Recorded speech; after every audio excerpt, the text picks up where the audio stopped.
La esposa se rió durante la lectura, hasta que el abogado reveló lo que el millonario y el conserje habían planeado. Es un momento congelado en el tiempo, filoso y cruel, como la risa puede atravesar un salón lleno de silencio, exponiendo una herida secreta que nadie vio venir, esa clase de risa que no nace de la alegría, sino del desprecio, la incredulidad mezclada con la soberbia. No sé desde dónde me escuchas. Tal vez estés trapeando un pasillo largo, revisando cámaras de seguridad en algún rincón oculto o cerrando el edificio por la noche. No importa qué hora sea, pero te prometo que la historia de hoy va a sacudir tu corazón. Esta historia comienza en la Ciudad de México, donde el aire carga más que solo el peso de los volcanes, carga el peso de sueños aplazados y dignidad puesta a prueba. En el corazón de Polanco, la Torre Millennium se alzaba 47 pisos hacia el cielo, su fachada de cristal reflejando no solo la luz del sol, sino las ambiciones y secretos de quienes trabajaban entre sus muros. El edificio albergaba despachos jurídicos, casas de bolsa y oficinas de manejo patrimonial, donde millones de pesos en activos cambiaban de manos diariamente, donde transacciones de criptomonedas por más de lo que la mayoría gana en toda su vida ocurrían con el trazo casual de una pluma. Jaime Reynoso había sido el jefe de intendencia del edificio durante 17 años. No era el tipo de trabajador de mantenimiento que sale en los titulares o aparece en boletines corporativos, sino de esos cuya presencia era tan constante, tan confiable, que se había vuelto invisible para quienes más importaban. A los 62 años, sus hombros cargaban la ligera curvatura de un hombre que había pasado décadas agachándose para limpiar lo que otros dejaban atrás. Sus manos, curtidas y marcadas por detergentes industriales y superficies ásperas, se movían con la precisión de alguien que conocía cada rincón, cada grieta, cada escondite secreto del edificio. Cada mañana a las 4:30, Jaime llegaba a la entrada de empleados sobre Mazarik. El guardia de seguridad, un joven llamado Marcos que había trabajado ahí solo 3 años, le hacía un saludo respetuoso, una de las pocas personas que aún reconocía la existencia de Jaime. El edificio a esa hora era una catedral de silencio. Los pisos de mármol reluciendo bajo las luces fluorescentes, los elevadores esperando como gigantes dormidos.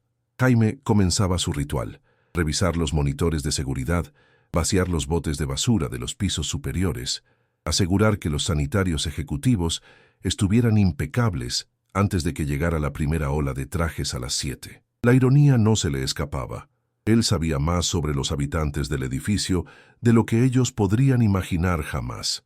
Había escuchado llamadas telefónicas sobre operaciones de información privilegiada por cientos de miles de pesos en ganancias.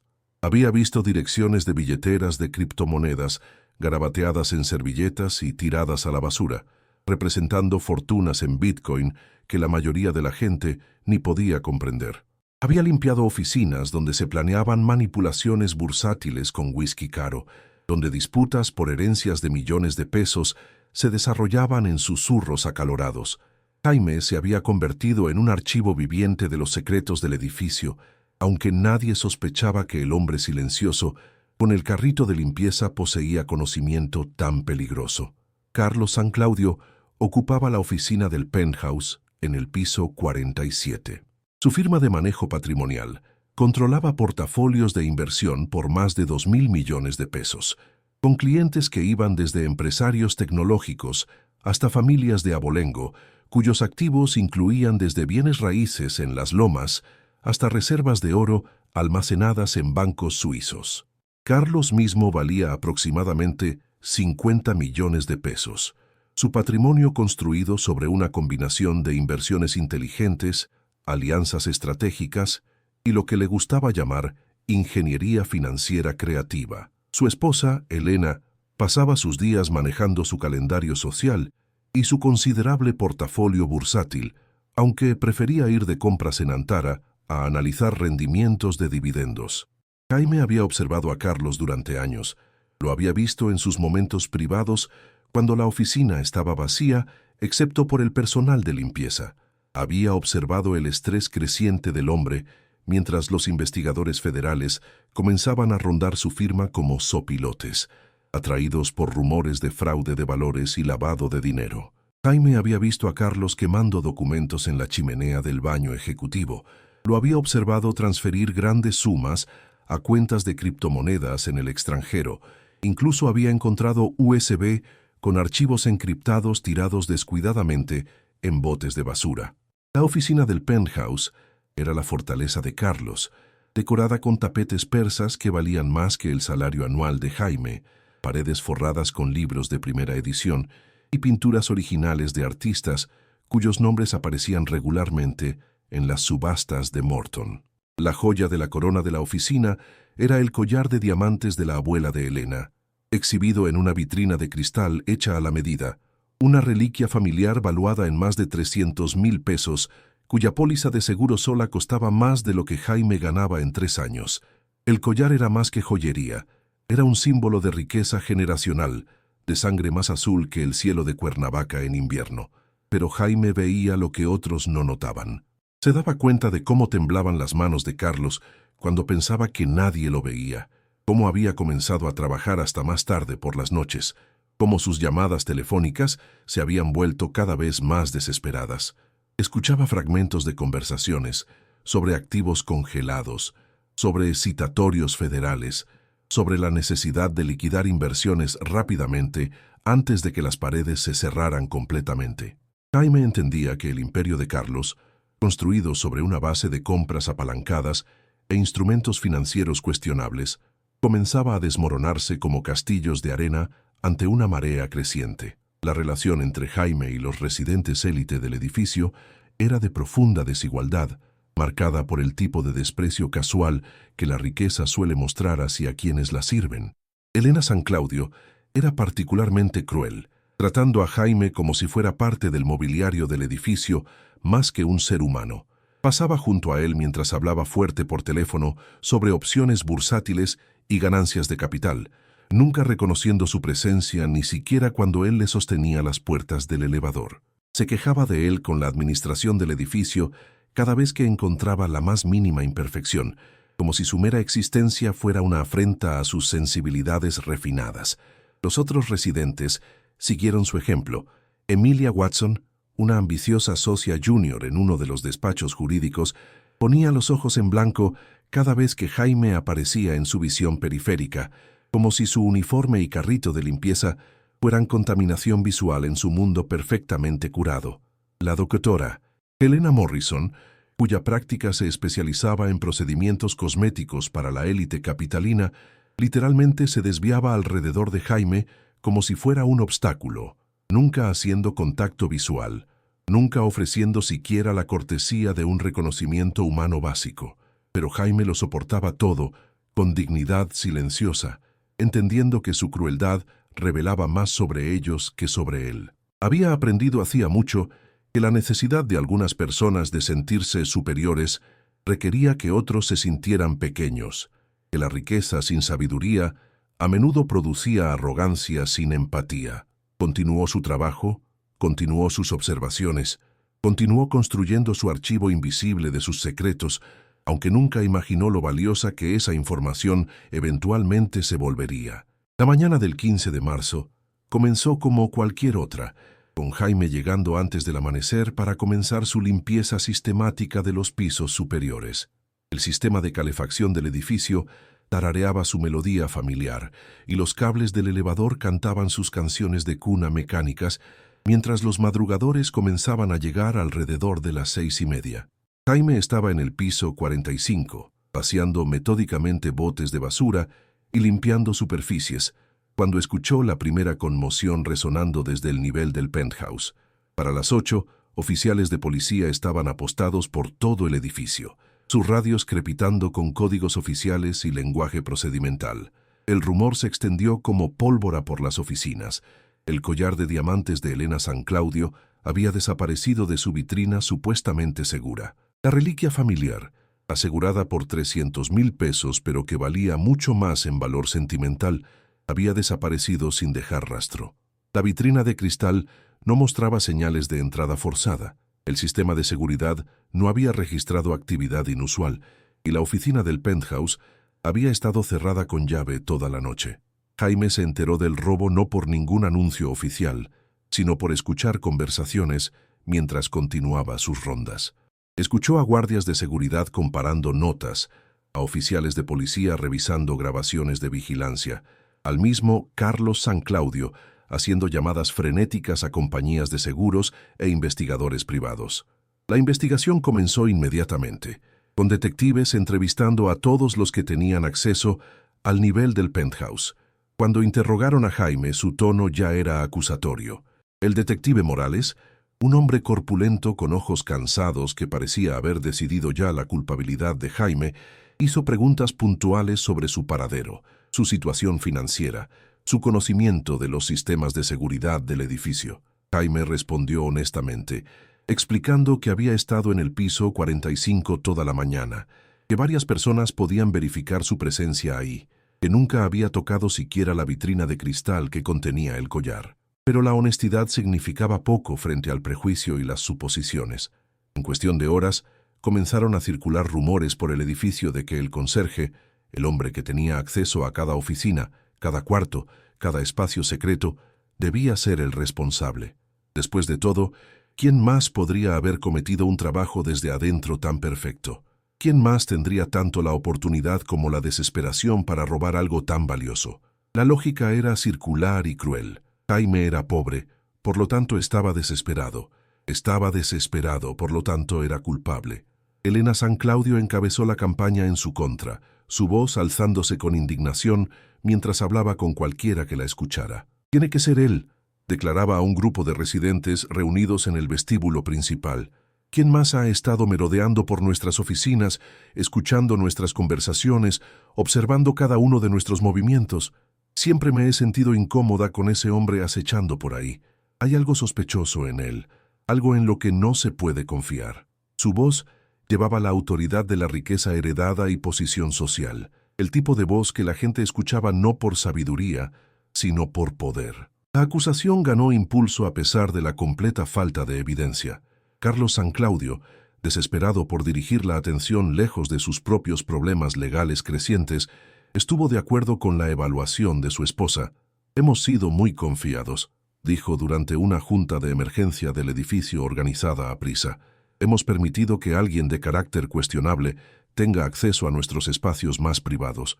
Esto es lo que pasa cuando ignoramos los riesgos de seguridad obvios justo bajo nuestras narices». Jaime sintió las paredes cerrándose a su alrededor mientras residente tras residente asentía en acuerdo. Emilia Watson habló para decir que siempre había encontrado a Jaime sospechoso, aunque no podía articular por qué. La doctora Morrison mencionó que su oficina había estado alterada recientemente, aunque no faltaba nada. La narrativa se estaba construyendo sola, alimentada por prejuicios de clase y la necesidad de un chivo expiatorio conveniente. La compañía administradora del edificio, aterrorizada de la responsabilidad y ansiosa por apaciguar a sus inquilinos adinerados, llamó a Jaime a una junta esa tarde. El gerente de la propiedad, un hombre nervioso llamado Kenneth Bailey, que nunca había mostrado a Jaime ninguna gentileza particular, entregó las noticias con frialdad burocrática. Jaime estaba siendo suspendido inmediatamente pendiente el resultado de la investigación policíaca. Su acceso al edificio fue revocado, sus llaves confiscadas, sus 17 años de servicio fiel desechados como si nunca hubieran importado. «Lo siento, Jaime», dijo Bailey, aunque su tono sugería cualquier cosa menos pesar. «Tenemos que proteger los intereses de nuestros residentes. Hasta que este asunto se resuelva, no podemos permitir que continúes trabajando aquí. Estoy seguro de que entiendes». Pero Jaime entendía mucho más de lo que Bailey se daba cuenta. Entendía que estaba siendo sacrificado para proteger a gente que nunca lo había visto como completamente humano, que sus años de lealtad no significaban nada cuando se medían contra las quejas de aquellos que pagaban renta premium por sus prejuicios premium. Mientras Jaime limpiaba su pequeña oficina de mantenimiento en el sótano del edificio, empacando 17 años de su vida en una caja de cartón, sintió el peso de la injusticia asentándose en sus hombros como una capa pesada. Pero junto al dolor y la humillación, algo más se estaba agitando, una resolución silenciosa, una determinación de probar su inocencia no a través de palabras, sino a través de la verdad. Había pasado años observando, escuchando, recordando. Tal vez era hora de poner ese conocimiento en uso. Antes de dejar el edificio, por lo que todos asumían, sería la última vez, Jaime hizo una parada final. Usando la llave maestra que se suponía debía entregar pero que había olvidado quitar de su llavero personal, visitó la oficina del penthouse de Carlos San Claudio una vez más. No para robar nada, sino para recuperar algo que le pertenecía, una pequeña grabadora digital que había escondido meses antes, cuando primero comenzó a documentar las conversaciones que escuchaba durante sus sesiones de limpieza nocturna. La grabadora había capturado docenas de horas de audio, llamadas telefónicas sobre violaciones de valores, discusiones de lavado de dinero a través de intercambios de criptomonedas, planes para esconder activos en cuentas extranjeras antes de que los investigadores federales pudieran congelarlos. Jaime había comenzado inicialmente a grabar como protección contra falsas acusaciones. Había visto demasiada gente de clase trabajadora destruida por la capacidad de los poderosos de cambiar la culpa hacia abajo. Nunca imaginó que las grabaciones contendrían evidencia de crímenes mucho más serios que su supuesto robo de un collar de diamantes. Mientras se deslizaba el pequeño dispositivo en su bolsillo, Jaime también notó algo más. Una carta arrugada en el bote de basura de Carlos, parcialmente quemada pero aún legible. Era correspondencia de un fiscal federal, delineando el caso del gobierno contra la firma de Carlos y mencionando evidencia específica de fraude de valores que involucraba más de 12 millones de pesos en ganancias ilegales. La carta dejaba claro que Carlos estaba a días de ser arrestado, que sus activos estaban a punto de ser congelados, que su imperio cuidadosamente construido de riqueza e influencia estaba a punto de colapsar. Jaime entendió entonces por qué había desaparecido el collar, por qué había sido tan rápida y ansiosamente culpado. Carlos necesitaba una distracción de sus problemas legales, necesitaba una historia que lo hiciera parecer víctima en lugar de perpetrador. El robo de la reliquia familiar de su esposa, convenientemente culpado a un conserje pobre, sin posición social para defenderse, era la narrativa perfecta para cambiar la atención pública lejos de los cargos federales de valores. Saliendo de la Torre Millennium esa fría tarde de marzo, Jaime sintió una extraña mezcla de tristeza y claridad. Había perdido su trabajo, su reputación, su sentido de pertenencia a una comunidad que nunca lo había aceptado verdaderamente. Pero también había ganado algo valioso, el conocimiento de que la verdad, sin importar qué tan enterrada esté, tiene una forma de salir a la superficie cuando el momento es correcto. Solo tenía que ser lo suficientemente paciente para esperar a que llegara ese momento. Los meses que siguieron al despido de Jaime estuvieron marcados por una humillación que parecía filtrarse en cada aspecto de su vida. La historia del conserje acusado de robar las joyas de un millonario se extendió por la comunidad de trabajadores de servicio de la Ciudad de México como un virus, llevando consigo la implicación de que Jaime Reynoso no era de confianza, que sus 17 años de servicio fiel habían sido una estafa larga, que su dignidad silenciosa había sido una máscara escondiendo intenciones criminales. Encontrar nuevo empleo resultó ser casi imposible. Las compañías de seguridad rechazaron sus solicitudes en el momento en que hicieron verificaciones de antecedentes y descubrieron la investigación pendiente. Las firmas de administración de edificios, todas las cuales parecían conocerse entre sí en el mundo incestuoso de bienes raíces de la capital, pasaron la palabra de que Jaime era problemático e no confiable. Incluso posiciones que deberían haber estado muy alejadas de su supuesto crimen, lavar platos en restaurantes, trabajo de almacén en bodegas, de alguna manera se volvían no disponibles una vez que su nombre era mencionado. Jaime sobrevivió con sus modestos ahorros, acumulados durante años de vivir simplemente y gastando poco en sí mismo. Su departamento en la colonia Roma Norte, un monoambiente que había llamado hogar durante más de una década, se convirtió tanto en su refugio como en su prisión. Pasaba días largos sentado junto a la ventana, viendo la ciudad continuar su ritmo implacable mientras él permanecía congelado en el tiempo, suspendido entre acusación y resolución. El aislamiento era quizás más doloroso que las dificultades financieras. Jaime nunca había sido una persona particularmente social. pero había encontrado comunidad en su trabajo. Había intercambiado saludos con Marcos, el guardia de seguridad. Había compartido conversaciones ocasionales con Elena, la señora de intendencia que trabajaba el turno de la tarde. Ahora esas conexiones estaban cortadas, reemplazadas por miradas sospechosas y conversaciones susurradas que se detenían abruptamente cuando él aparecía. Pero Jaime no estuvo inactivo durante esos meses de exilio. Pasaba horas cada día escuchando las grabaciones que había recolectado, transcribiendo conversaciones, investigando los nombres y compañías mencionados en las llamadas telefónicas privadas de Carlos San Claudio. Lo que descubrió fue una telaraña de crímenes financieros que hacían que el robo de un collar de diamantes pareciera trivial en comparación. Las grabaciones revelaron que la firma de manejo patrimonial de Carlos había estado involucrada en un esquema complejo de fraude de valores durante más de 3 años. Habían estado vendiendo productos de inversión no registrados a clientes ancianos, prometiendo rendimientos garantizados, respaldados por algoritmos revolucionarios de criptomonedas, que existían solo en el papel.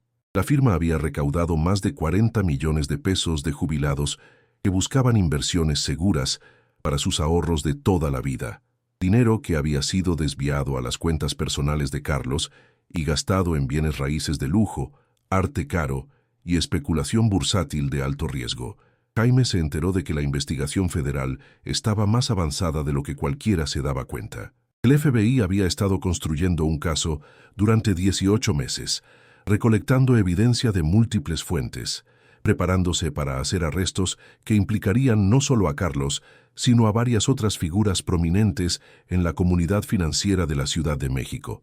El robo del collar de Elena, se dio cuenta Jaime, era un intento desesperado de crear una narrativa de victimización justo cuando el martillo federal estaba a punto de caer. Conforme el invierno se convirtió en primavera, Jaime comenzó a contactar abogados, aunque la mayoría eran renuentes a tomar un caso que involucrara acusaciones contra ciudadanos tan prominentes. Los pocos que accedieron a reunirse con él fueron escépticos de sus reclamos, despectivos de su evidencia, no dispuestos a creer que un conserje pudiera poseer información que había eludido a investigadores entrenados.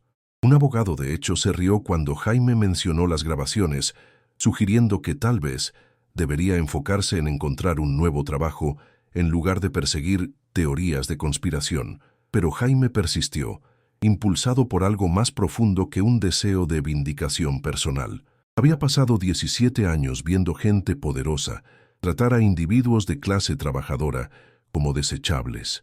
Había visto demasiadas personas buenas destruidas por la crueldad casual de aquellos que creían que la riqueza les otorgaba inmunidad de las consecuencias. Esto era más grande que su propia situación. Esto era sobre justicia para todos los que alguna vez habían sido despedidos, ignorados o convertidos en chivos expiatorios por aquellos que confundían dinero con autoridad moral. Mientras tanto, la investigación del robo del collar continuaba estancada. A pesar de búsquedas extensivas, entrevistas y análisis forense, la policía no había encontrado evidencia física que vinculara a Jaime con el crimen. Las grabaciones de seguridad no mostraron nada sospechoso. La investigación de seguros no reveló signos de técnicas de robo profesional y los registros financieros de Jaime no mostraron indicación de riqueza súbita o compras inusuales. Privadamente, el detective Morales estaba comenzando a tener dudas sobre el caso. La evidencia contra Jaime era completamente circunstancial, basada en suposición más que en hechos. Pero la presión de Carlos San Claudio y la administración del edificio era intensa, y los superiores de Morales querían el caso cerrado rápidamente para evitar preguntas embarazosas sobre la competencia de la investigación. Mientras Jaime luchaba con el desempleo y aislamiento social, grietas estaban comenzando a aparecer en la fachada cuidadosamente construida de Carlos San Claudio. La investigación federal se estaba acelerando, con agentes del FBI conduciendo entrevistas con exempleados y examinando registros financieros que se remontaban 5 años. Los intentos de Carlos de liquidar activos y transferir dinero a cuentas extranjeras habían sido detectados y congelados por fiscales federales. Los clientes de su firma de inversión estaban comenzando a hacer preguntas incómodas sobrepagos de dividendos faltantes y retiros atrasados.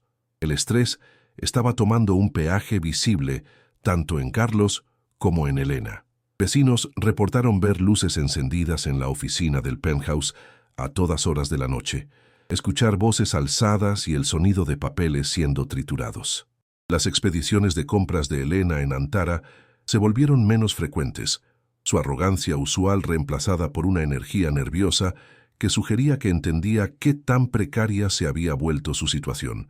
Pero continuaron manteniendo la ficción de que Jaime Reynoso era el verdadero criminal en su historia, el forastero peligroso que había violado su confianza y robado su preciada reliquia familiar. La narrativa se había vuelto tan central a su identidad como víctimas que no podían abandonarla sin admitir que habían destruido la vida de un hombre inocente por su propia conveniencia. Jaime, sin embargo, ya no era el mismo hombre que había aceptado silenciosamente la injusticia durante 17 años. Los meses de sufrimiento habían refinado su entendimiento del poder y la verdad. Le habían enseñado que la dignidad sin acción era meramente nobleza en derrota. Había aprendido a navegar bases de datos legales, a entender registros financieros, a armar evidencia como un detective construyendo un caso.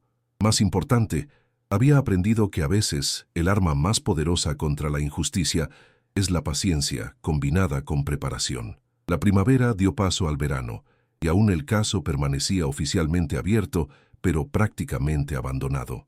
Pero Jaime sabía algo que las autoridades no. La verdad tiene su propia línea de tiempo, y a veces la justicia retrasada no es justicia negada, sino justicia perfeccionada.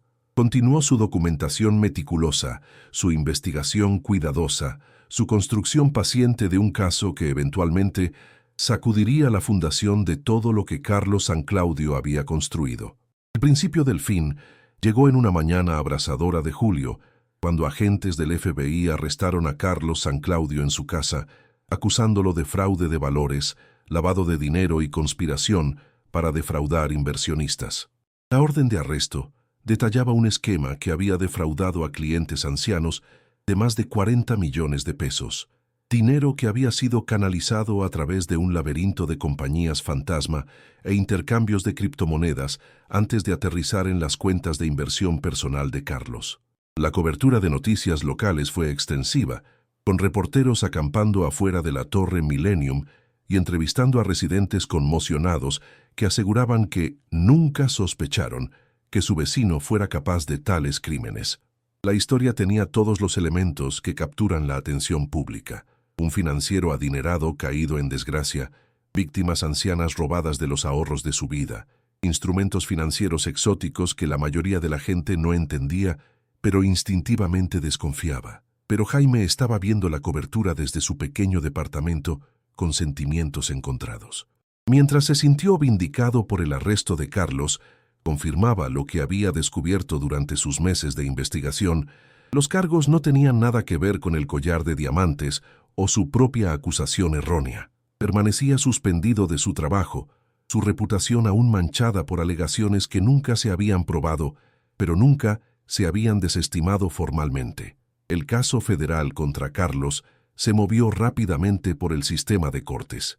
Enfrentado con evidencia abrumadora y el testimonio de testigos cooperantes, los abogados de Carlos le aconsejaron negociar un acuerdo de culpabilidad en lugar de arriesgar un juicio que podría resultar en una sentencia de 30 años de prisión. El gobierno estuvo dispuesto a aceptar una confesión de culpabilidad a cargos reducidos, a cambio de la cooperación de Carlos en identificar otros participantes en el esquema de fraude y proporcionar información sobre activos que podrían ser recuperados para la restitución de víctimas. Fue durante estas negociaciones de confesión que surgió un detalle interesante. El abogado de Carlos, en un intento de demostrar la cooperación y arrepentimiento de su cliente, mencionó que Carlos tenía información sobre otros crímenes, incluyendo el robo de arte valioso y joyería de residentes adinerados de la Ciudad de México.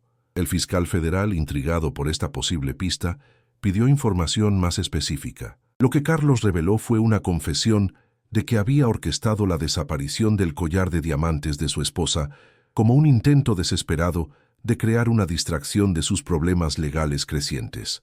Había contratado a un ladrón profesional para robar el collar. Luego lo había movido a una caja de seguridad en las Islas Caimán, donde podía ser vendido a coleccionistas privados una vez que la investigación muriera. El plan había sido culpar del robo a alguien prescindible, alguien cuya palabra nunca sería creída sobre la de un millonario.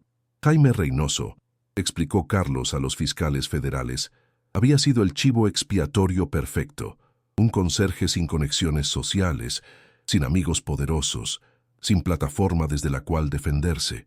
Carlos había contado con el prejuicio natural que la gente adinerada alberga hacia los trabajadores de servicio, la suposición de que la pobreza engendra desesperación y la desesperación engendra criminalidad. Había manipulado la narrativa expertamente, convirtiéndose de perpetrador en víctima, de criminal en esposo doliente, cuya reliquia familiar preciosa había sido robada por alguien en quien había confiado. La confesión fue devastadora en su crueldad casual. Carlos no mostró arrepentimiento por destruir la vida de Jaime. No tenía conciencia de que su chivo expiatorio había causado sufrimiento humano real. Para él, Jaime había sido un prop conveniente en una actuación desesperada, un extra prescindible en el drama de su propia supervivencia. La confesión reveló no solo comportamiento criminal, sino una bancarrota moral que era quizás más dañina que el mismo fraude de valores. Los fiscales federales inmediatamente contactaron a la policía de la Ciudad de México sobre la confesión de Carlos respecto al robo del collar. El detective Morales, quien había albergado dudas privadas sobre la culpabilidad de Jaime durante meses, sintió una mezcla de alivio y vergüenza mientras leía el reporte del fiscal federal. Alivio de que la verdad finalmente hubiera emergido, vergüenza de que había participado en la persecución de un hombre inocente basado en nada más que prejuicio de clase y suposiciones convenientes.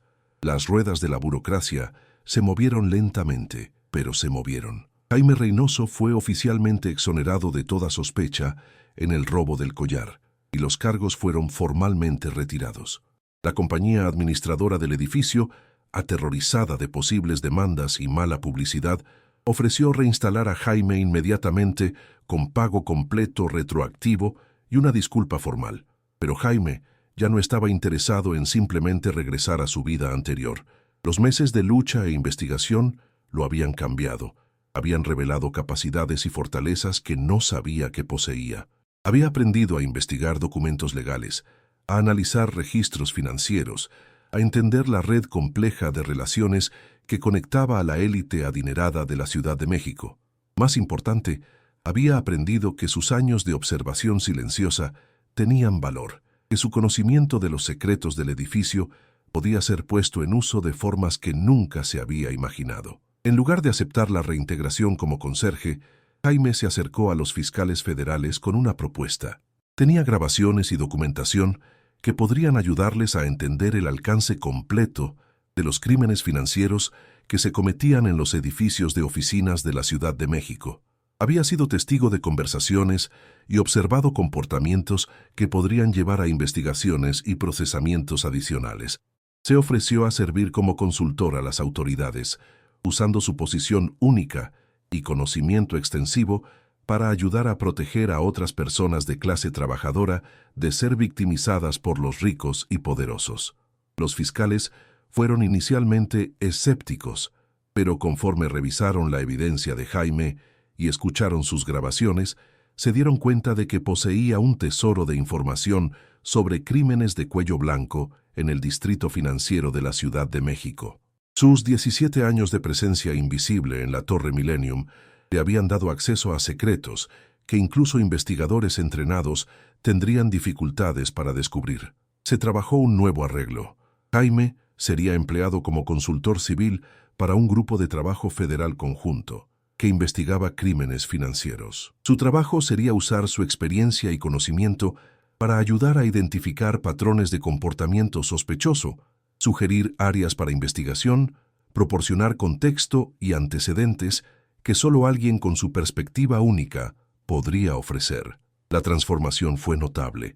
Jaime Reynoso, quien había sido despedido como un conserje prescindible, se había convertido en un activo valioso para las autoridades. Su observación paciente, su memoria meticulosa, su entendimiento profundo de cómo se comportaba la gente adinerada cuando pensaba que nadie los veía, todas estas cualidades que lo habían hecho invisible en su vida anterior, lo hacían indispensable en su nuevo rol. Pero el momento más satisfactorio llegó durante la audiencia de sentencia de Carlos San Claudio. Como parte de los procedimientos de la corte, Carlos fue requerido a hacer una disculpa formal a las víctimas de sus crímenes. El juez insistió en que esto incluyera un reconocimiento de su falsa acusación contra Jaime Reynoso, una admisión pública de que había intentado destruir la vida de un hombre inocente para salvar la suya propia. Parado ante una sala de tribunal llena, Carlos leyó una declaración preparada que sus abogados habían elaborado cuidadosamente. Lamento profundamente el daño que causé al señor Jaime Reynoso al acusarlo falsamente de robo. El señor Reynoso es un hombre de integridad, quien sirvió fielmente durante 17 años, e intenté hacerlo chivo expiatorio de mi propio comportamiento criminal. Tomo responsabilidad completa por el daño que causé a su reputación y sustento. Jaime se sentó en la galería, vistiendo su mejor traje, el mismo traje que había usado para entrevistas de trabajo durante sus meses de desempleo. Mientras escuchaba la disculpa de Carlos, sintió no triunfo, sino una satisfacción silenciosa, la sensación de que la justicia finalmente había sido servida no a través de la venganza, sino a través de la verdad. El hombre que lo había descartado como indigno de atención ahora estaba reconociendo públicamente su valor ante una sala de tribunal llena de gente. Elena San Claudio, cuya risa cruel había comenzado toda esta prueba, se sentó al lado de su esposo con lágrimas corriendo por su rostro. La investigación federal había revelado que había sido una participante activa en el fraude de valores, ayudando a reclutar víctimas de su círculo social y usando su posición en la sociedad capitalina para dar credibilidad a los esquemas de inversión de su esposo. Enfrentaría sus propios cargos criminales, su propio ajuste de cuentas con las consecuencias de tratar a otros seres humanos como desechables. Después de la audiencia, Jaime salió del Tribunal Federal al sol de la Ciudad de México, sintiéndose más ligero de lo que había estado en meses. Había perdido un trabajo pero encontrado una carrera. Había perdido su invisibilidad pero ganado su voz. Había perdido su lugar en un edificio pero encontrado su lugar en una lucha más grande por la justicia. El trabajo que Jaime hizo con el Grupo de Trabajo Federal durante los siguientes 2 años llevó a 17 arrestos adicionales y la recuperación de más de 60 millones de pesos en activos robados.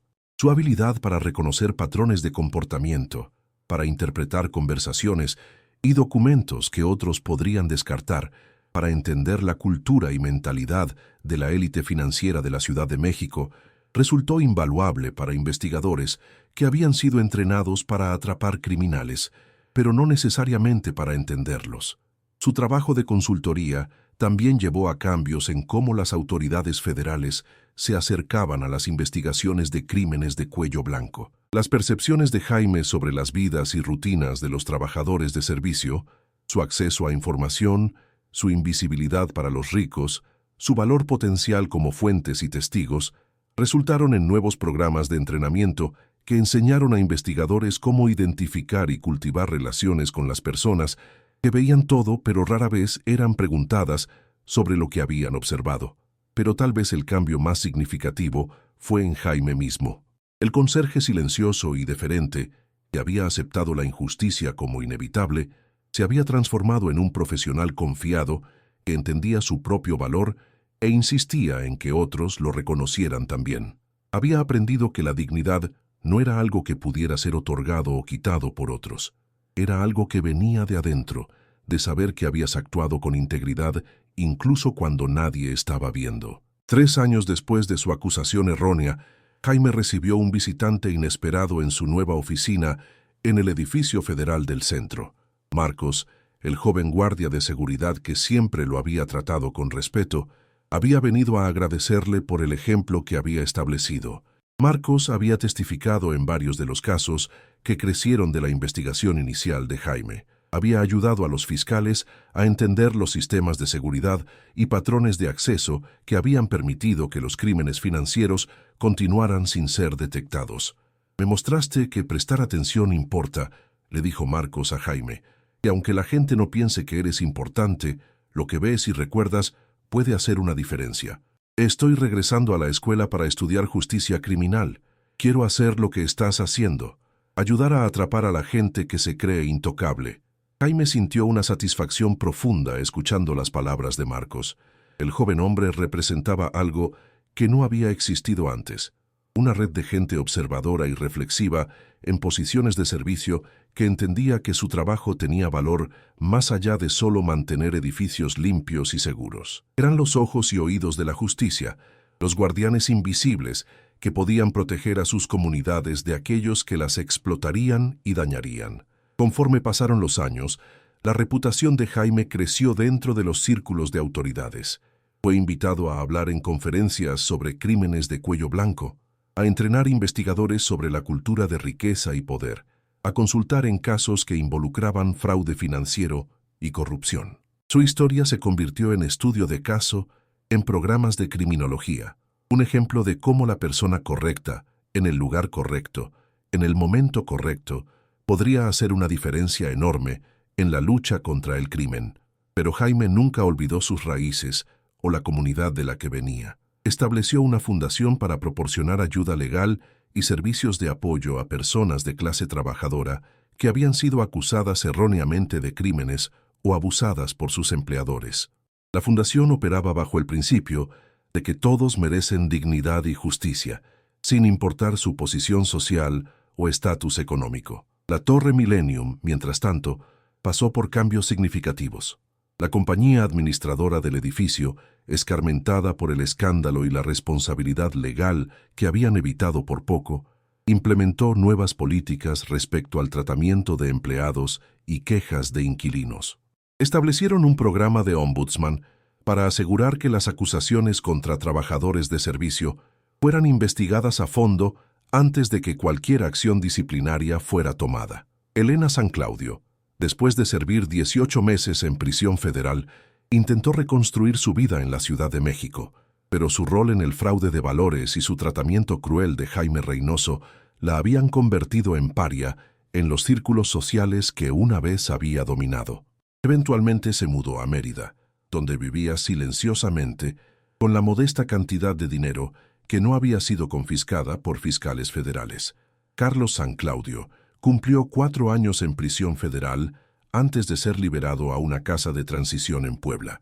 Sus activos habían sido liquidados para pagar restitución a las víctimas de su fraude, dejándolo con virtualmente nada, excepto el conocimiento de qué tan lejos había caído y cuánto daño había causado. Nunca intentó contactar a Jaime Reynoso o hacer cualquier disculpa personal, más allá de lo que la corte había requerido.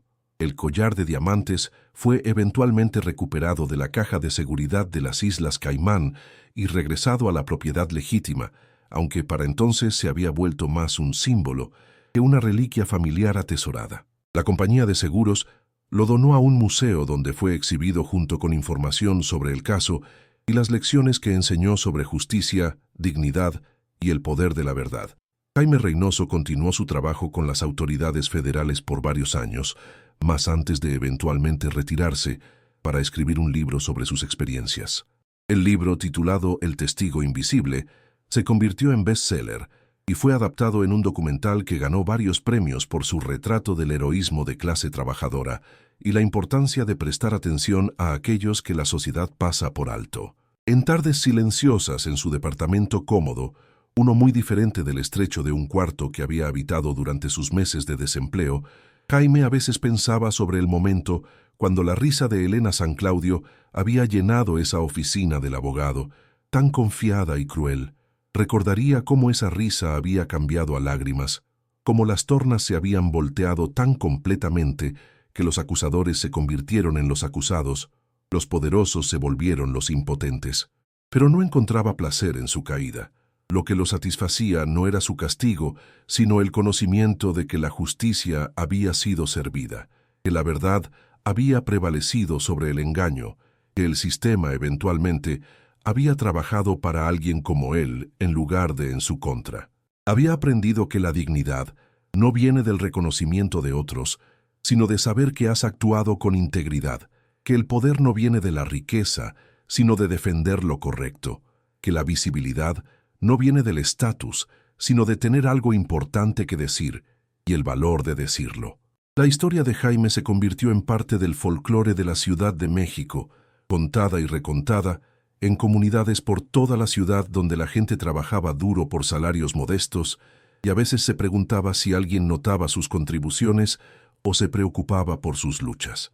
Su ejemplo les mostró que la integridad y persistencia de una persona podía hacer una diferencia, que la verdad tiene su propio poder, que la justicia podía ser retrasada, pero no necesitaba ser negada. Al final, Jaime Reynoso había ganado algo más valioso que venganza o reconocimiento. Había probado a sí mismo y al mundo que cada persona tiene valor, que cada voz merece ser escuchada, que cada trabajador que se presenta fielmente día tras día está contribuyendo algo esencial al funcionamiento de la sociedad. Se había transformado de invisible a indispensable, de ignorado a influyente, de despedido a digno. El edificio donde una vez había empujado un trapeador aún se alzaba en el distrito financiero de la Ciudad de México, aún relucía con mármol y cristal, aún zumbaba con el sonido de dinero siendo hecho y perdido. Pero ahora era un lugar diferente, uno donde la gente prestaba atención a aquellos que les servían, donde se mostraba respeto a todos sin importar su posición, donde las lecciones aprendidas de la historia de Jaime Reynoso continuaban haciendo eco en las interacciones diarias entre los poderosos y aquellos que trabajaban en sus sombras. Y en algún lugar de ese edificio, tal vez en una oficina modesta o un closet de mantenimiento, otro par de ojos estaba mirando, otra mente estaba escuchando, otra persona estaba fielmente haciendo su trabajo mientras silenciosamente observaba el mundo a su alrededor. Porque Jaime Reynoso había mostrado que nunca sabes quién está prestando atención, quién está recordando lo que ve y escucha, quién podría un día dar un paso adelante cuando la verdad necesita un testigo y la justicia necesita una voz. Pero los efectos de ondas de la historia de Jaime continuaron extendiéndose mucho más allá de los confines del distrito financiero de la Ciudad de México. La Fundación Jaime Reynoso, que había establecido con parte de las ganancias de las ventas de su libro y trabajo de consultoría, comenzó a tomar casos por todo el centro del país. Los abogados de la Fundación, muchos de ellos jóvenes licenciados inspirados por el ejemplo de Jaime, trabajaron pro bono para defender trabajadores de servicio, guardias de seguridad, conserjes y personal de mantenimiento que habían sido acusados erróneamente o maltratados por sus empleadores. Uno de los primeros casos importantes que la Fundación manejó involucró a María Santos, una mujer de limpieza de hospital en Guadalajara que había sido acusada de robar medicamentos recetados de cuartos de pacientes. Como Jaime, María había sido inmediatamente suspendida, basado en nada más que sospecha y la palabra de pacientes adinerados que aseguraban que sus medicamentos personales habían desaparecido. La administración del hospital, ansiosa por evitar conflicto con su clientela afluente, había estado preparada para despedir a María y potencialmente presentar cargos criminales. Pero los investigadores de la Fundación Jaime Reynoso descubrieron lo que la seguridad del hospital había perdido. El verdadero ladrón era una enfermera del turno nocturno con una adicción a las drogas que había estado sistemáticamente robando medicamentos durante meses. El único crimen de María había sido estar en el lugar equivocado, en el momento equivocado, vistiendo el uniforme equivocado, hablando con el acento equivocado. La Fundación no solo limpió el nombre de María, sino que aseguró un acuerdo sustancial que le permitió estudiar enfermería, un sueño que había albergado durante años pero nunca había podido pagar. El trabajo de la Fundación atrajo atención nacional, y Jaime se encontró testificando ante comités del Congreso sobre el maltrato sistemático de empleados de clase trabajadora en el México corporativo. Habló elocuentemente sobre el doble estándar que permitía a individuos adinerados hacer acusaciones sin evidencia mientras presumía culpabilidad de parte de aquellos que no podían pagar abogados poderosos para defenderse. Vivimos en una sociedad que trata la pobreza como un defecto de carácter, le dijo Jaime a un subcomité del Senado. Cuando alguien rico pierde algo, Inmediatamente buscamos culpar a la persona que limpia su oficina, sirve su café o estaciona su carro. Asumimos que la desesperación vuelve a la gente deshonesta, pero en mi experiencia, es el poder y privilegio lo que corrompe el carácter. Los pobres no se pueden permitir ser deshonestos. Un error les cuesta todo. Son los ricos quienes apuestan con el dinero de otras personas, quienes doblan reglas porque creen que las reglas no se aplican a ellos. Su testimonio fue transmitido en vivo por el canal del Congreso y después citado en periódicos por todo el país. Las grabaciones se volvieron virales en redes sociales, con millones de espectadores compartiendo clips del ex conserje hablando verdad al poder con dignidad silenciosa y autoridad innegable. Llegaron comentarios de trabajadores de servicio por toda América que reconocieron sus propias experiencias en las palabras de Jaime, que se sintieron vistos y escuchados, tal vez por primera vez en sus vidas laborales. El impacto político fue inmediato y significativo. Dentro de 6 meses, el Congreso aprobó la Ley de Protección de Trabajadores, legislación que requería que empleadores condujeran investigaciones a fondo antes de despedir empleados acusados de robo o mala conducta. La ley también estableció penalidades para compañías que fallaran en seguir procedimientos de debido proceso al tratar con acusaciones en el lugar de trabajo y creó una oficina federal de ombudsman para investigar reclamos de maltrato de empleado. Pero la influencia de Jaime se extendió más allá del reino de legislación y reforma legal. Su historia inspiró a una nueva generación de periodistas de investigación que comenzaron a prestar atención a las experiencias de estadounidenses de clase trabajadora de formas que habían sido descuidadas por medios masivos.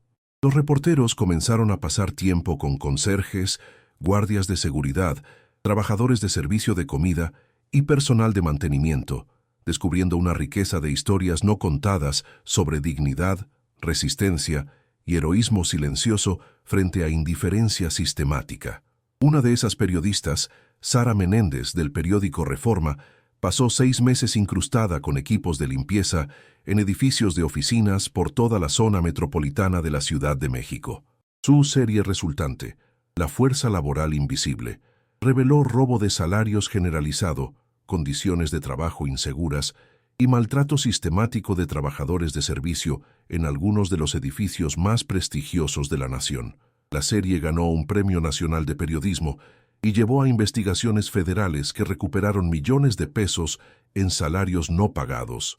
Jaime Reynoso nos enseñó a ver a las personas que habíamos sido entrenados a pasar por alto, dijo Menéndez en su discurso de aceptación del premio. Nos mostró que aquellos que limpian nuestras oficinas, guardan nuestros edificios y sirven nuestra comida no son solo parte del escenario. Son seres humanos con historias que vale la pena contar, percepciones que vale la pena escuchar y dignidad que vale la pena defender. El cambio cultural fue tal vez incluso más significativo que los cambios legales y políticos. La historia de Jaime se convirtió en lectura obligatoria en escuelas de negocios, donde futuros ejecutivos aprendieron sobre la importancia de tratar a todos los empleados con respeto y los peligros de crear culturas de trabajo que devaluaban ciertos tipos de trabajo. Profesionales de recursos humanos comenzaron a implementar nuevos programas de entrenamiento enfocados en prejuicio inconsciente y la importancia de procedimientos de investigación justos. Incluso en el Distrito Financiero de la Ciudad de México, donde había comenzado la prueba de Jaime, los cambios eran visibles. La Torre Millennium se había convertido en modelo para tratamiento ético de empleados, con sesiones regulares de entrenamiento sobre respeto y dignidad en el lugar de trabajo. La administración del edificio había implementado un sistema de reporte anónimo que permitía a trabajadores plantear preocupaciones sin miedo a represalias, y habían establecido una posición de abogado de trabajadores para asegurar que todos los empleados fueran tratados justamente. La nueva jefa de intendencia en la Torre Millennium era una mujer llamada Patricia Williams, una madre soltera de 45 años que había sido inspirada por la historia de Jaime para buscar educación adicional en administración de edificios y sistemas de seguridad. A diferencia de Jaime, quien había trabajado en relativa invisibilidad, Patricia era tratada como miembro valioso del equipo de administración del edificio, consultada sobre mejoras de seguridad e incluida en discusiones sobre operaciones del edificio. El señor Reynoso cambió todo para gente como yo, explicó Patricia a un reportero que estaba escribiendo una historia de seguimiento en el aniversario del escándalo del collar. Ya no tengo que ser invisible. Los inquilinos conocen mi nombre, respetan mi experiencia y entienden que no estoy aquí solo para limpiar sus desastres. Estoy aquí para mantener este edificio funcionando de manera segura y eficiente. Ese es un gran cambio de cómo solían ser las cosas. La transformación se extendió a relaciones individuales también.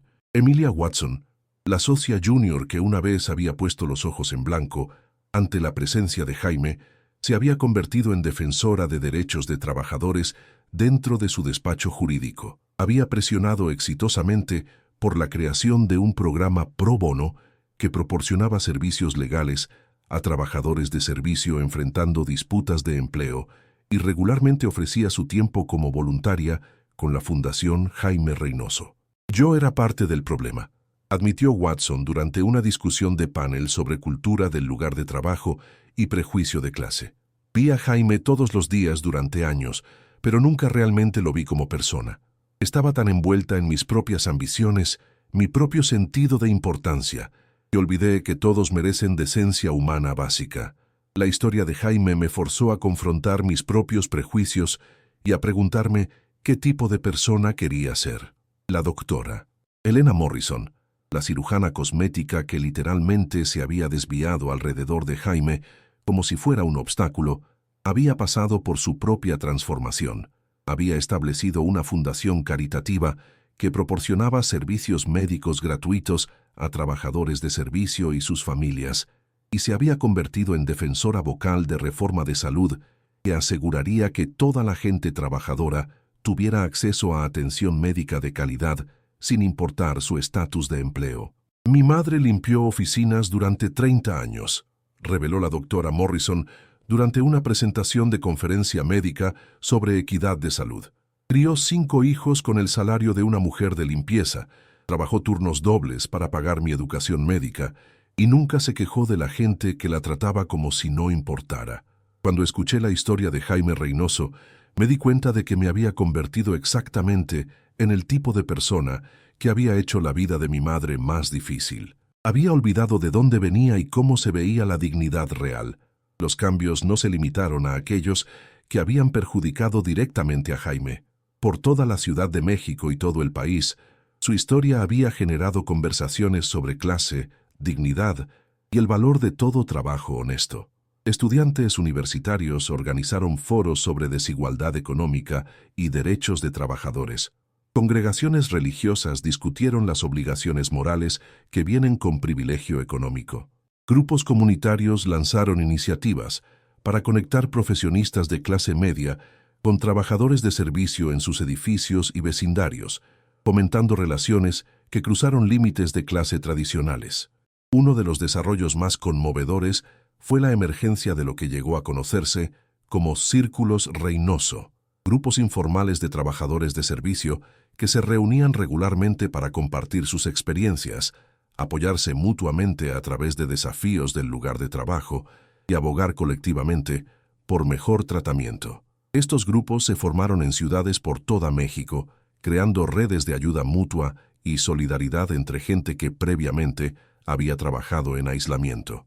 El primer Círculo Reynoso se había formado en la Ciudad de México, iniciado por Marcos, el guardia de seguridad que había testificado en los casos federales que crecieron de la investigación de Jaime. El grupo se reunía mensualmente en un centro comunitario de la colonia Roma Sur, juntando conserjes, guardias de seguridad, trabajadores de servicio de comida, empleados de estacionamiento y personal de mantenimiento de edificios por todo el distrito financiero.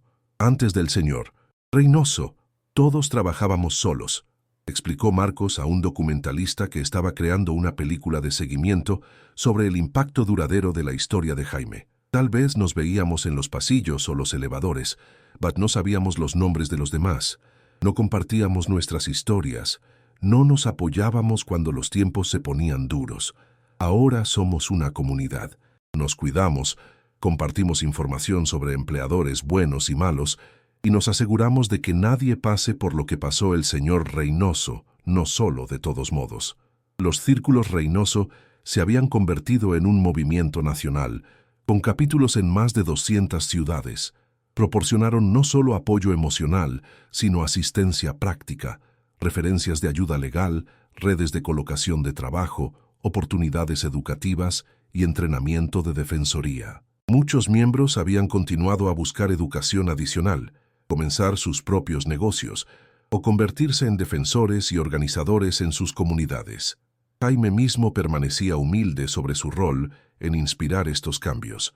Cuando se le preguntaba sobre su legado durante entrevistas, típicamente redirigía atención al trabajo en curso de la Fundación y la necesidad continua de reforma de justicia en el lugar de trabajo. Pero privadamente, estaba profundamente conmovido por el conocimiento de que su prueba había ayudado a mejorar condiciones para incontables otras personas trabajadoras. Nunca quise ser famoso, le confió al director ejecutivo de su fundación durante una de sus juntas regulares de estrategia. Solo quería limpiar mi nombre y tal vez ayudar a unas pocas otras personas a evitar lo que pasé. Pero si mi historia ha dado voz a gente que se sentía sin voz, si ha ayudado a crear un lugar de trabajo más justo para la siguiente generación, entonces tal vez todo lo que sufrí valió la pena. El 5º aniversario del escándalo del collar fue marcado por una conferencia especial en la Ciudad de México, juntando defensores laborales, profesionales legales, académicos y trabajadores de servicio de todo el país. La conferencia, titulada Dignidad en el Trabajo, el legado de Jaime Reynoso, presentó presentaciones sobre todo desde procedimientos de investigación del lugar de trabajo hasta la psicología de prejuicio de clase, hasta la economía del trabajo de servicio. Jaime fue el orador principal, dirigiéndose a una audiencia de más de 1000 personas en un salón de convenciones. Subió al escenario vistiendo el mismo traje que había usado en la audiencia de sentencia de Carlos San Claudio, no por falta de opciones, sino como recordatorio simbólico de qué tan lejos habían llegado él y el movimiento que había inspirado. Hace 5 años era un hombre sin voz, sin nombre que valiera la pena recordar, sin historia que alguien pensara que valía la pena contar, comenzó Jaime. Hoy me paro ante ustedes no como víctima, sino como testigo del poder de la verdad, la importancia de la dignidad y la posibilidad de cambio. Cada persona en este salón, ya sea que limpie oficinas o argumente casos, ya sea que guarde edificios o maneje fundaciones, ya sea que sirva comida o enseñe estudiantes, cada persona aquí tiene valor que no puede ser medido en pesos o estatus o metros cuadrados de espacio de oficina. Hizo una pausa, mirando a la audiencia diversa que incluía excolegas de la Torre Millennium, fiscales federales que habían trabajado en el caso San Claudio, trabajadores de servicio de todo el país y activistas que habían sido inspirados por su ejemplo. La risa que comenzó esta historia, esa risa cruel y despectiva que decía que algunas personas importan más que otras, esa risa ha sido reemplazada por algo más poderoso, el sonido de voces que se niegan a ser silenciadas, las voces de gente que conoce su valor y demanda que otros también lo reconozcan. Ese es el verdadero legado aquí. No la vindicación de un hombre, sino un movimiento de gente ordinaria haciendo cosas extraordinarias, insistiendo en dignidad, luchando por justicia, probando cada día que no hay tal cosa como trabajo sin importancia o trabajadores desechables. La ovación de pie duró varios minutos, pero Jaime se sintió más conmovido por la vista de trabajadores de servicio en la audiencia, hombres y mujeres vistiendo gafetes de hoteles, hospitales, edificios de oficina y escuelas por todo el centro del país, parados y aplaudiendo no solo para él, sino para sí mismos por su propio valor y dignidad y el futuro brillante que estaban construyendo juntos. La risa que había comenzado esta historia había desaparecido hacía mucho, reemplazada por algo más valioso, la satisfacción silenciosa que viene de saber que has vivido con integridad, servido con dignidad y dejado el mundo un poco más justo de lo que lo encontraste. Ese es el verdadero legado de Jaime Reynoso, no los crímenes que ayudó a resolver o los criminales que ayudó a atrapar, sino el ejemplo que estableció para cualquiera que se haya sentido invisible, ignorado o subestimado. ¿Y tú, alguna vez te has sentido invisible mientras eras quien mantenía todo funcionando? ¿Alguna vez has sido despedido por gente que debería haber sabido mejor, culpado por cosas que no hiciste, tratado como si tus años de servicio fiel no significaran nada? Cuéntame tu historia en los comentarios abajo. Quiero escuchar sobre los momentos cuando te defendiste, cuando la verdad prevaleció sobre el prejuicio, cuando la dignidad triunfó sobre el desprecio. Si esta historia tocó tu corazón, si te recordó que cada persona tiene valor y cada voz merece ser escuchada, por favor deja un like y suscríbete para que llegue a alguien más que necesita escuchar que importa, que es visto, que sus contribuciones son valiosas.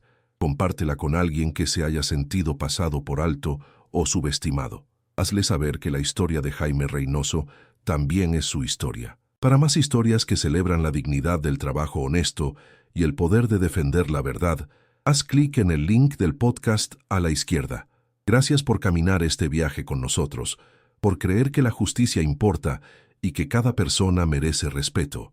Hasta la próxima, recuerda, no necesitas un traje para tener integridad, no necesitas riqueza para tener valor y no necesitas estatus para hacer una diferencia. Nos vemos en la siguiente historia.